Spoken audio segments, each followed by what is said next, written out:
Thank you for your valor and bravery. The enemy was strong, but you were stronger. And that means I made the right choice. Just as I thought, there were worthy leaders among you. I'm especially grateful to them for the courage and common sense they showed while defending the mansion. But this attack means we have even less time than I thought. Someone already knows of our plans and is acting against us. You'll begin your expedition immediately. Lady Aldori, please, I know who arranged this attack. The vile king of Pitax, Iroveti. What's more, I know who among us works for him. Hey, you! Show everyone the ring you're wearing. You think I wouldn't recognize Iroveti's seal? That's why he wasn't killed. The bandits recognized him as one of their own by this signet ring. Lady Aldori, I saw it with my own eyes. The ring must be in his pocket. Search him and I'm sure... Enough, Tartuccio. I'm still the one giving orders here. We won't be searching anyone. There's definitely a spy among us. But who? All I have is one word against another. I'm afraid you're both under suspicion. They both came to your aid, Lady Germandi. But a liar's cunning knows no bounds. I've never met these two or their companions. For all I know, they're all conspiring spies. How could you say that? We fought together. We literally went through fire together. And then you vanished into thin air. After you promised you'd wait. My words might be rash. I bet my life despise anyone but this man. I saw how he dealt with those creeps with my own eyes.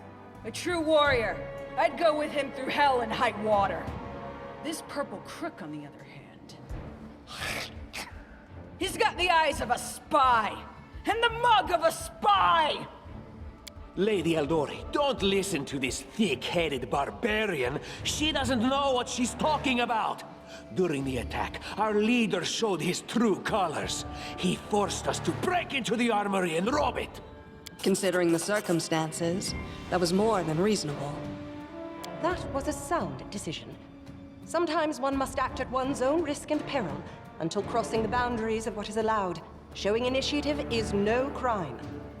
It is insane when faced with death to stop and question whether you may be breaking some law or rule.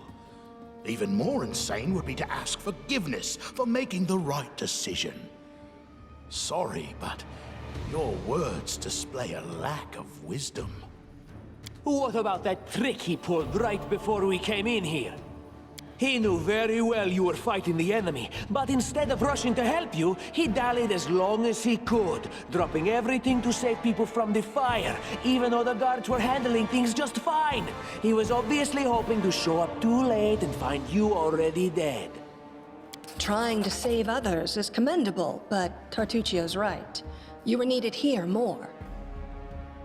May Shellen spare me from ever having to make such a choice, but he behaved decently as a true leader. A true leader is someone who has their priorities straight, not someone who would put a valuable ally's life in danger for the sake of some servant. Enough squabbling.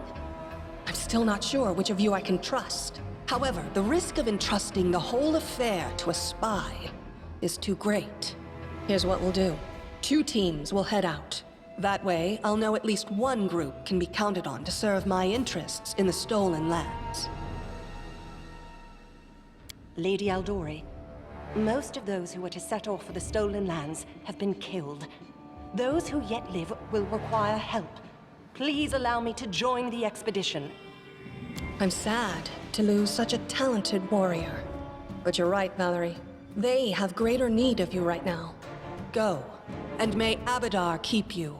Which of the 2 teams would you prefer to accompany? If my leader allows, I would join his team. He seems a worthy commander in my eyes. Commanders, military leaders, all these laws and rules are but dust and vanity. I suppose I will accompany Tartuccio. Our leader is good in battle, but I don't like all the spiritual agonizing. I prefer those who can act without wasting time helping every little pipsqueak. Those like Tartuccio.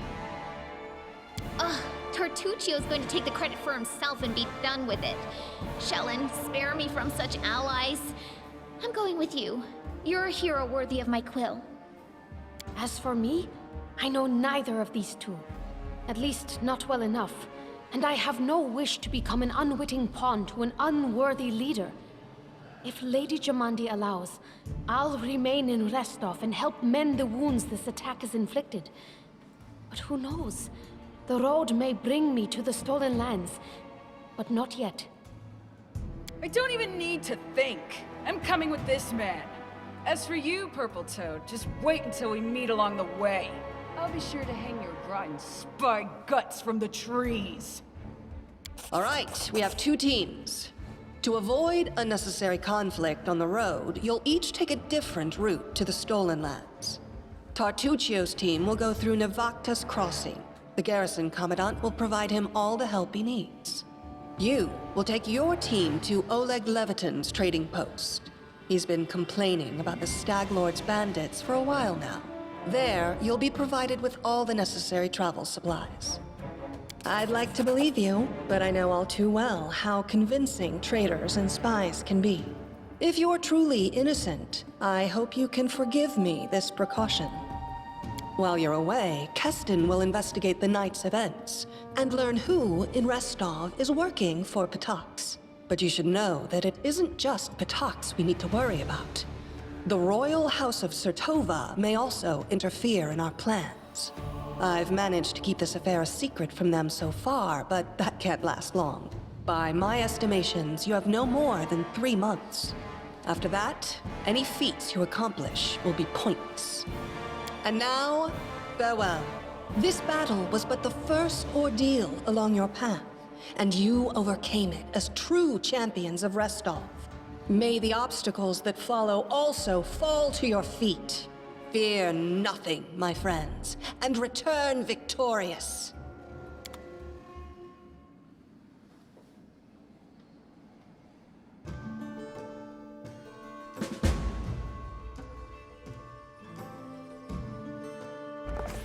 Surviving a terrible night, our small team set off to brave our fate. Beware, Stolen Lands. Heroes are on the way.